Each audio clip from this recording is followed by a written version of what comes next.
Students, আজকের ক্লাসে আমরা 6 সোশ্যাল গোলস কে নিয়ে আলোচনা করব। কি হয় এই 6 social goals? Previously as per the professor Samuelson এর মতে তিনটে ইকোনমিক্স প্রবলেমের কথা আমরা ডিফাইন করেছিলাম। এই তিনটে প্রবলেমকে যদি সলিউশনস করতে হয় তাহলে 6 সোশ্যাল গোলস কে পজিটিভলি ইমপ্লিমেন্ট করতে হবে।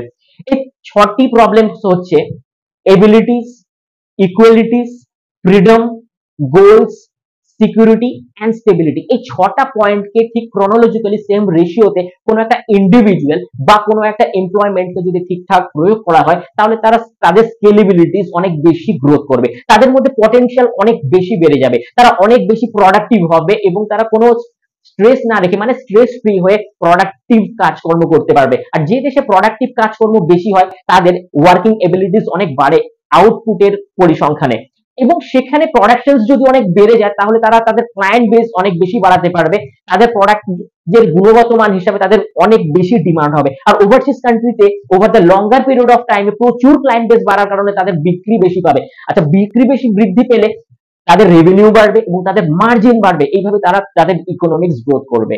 Thank you.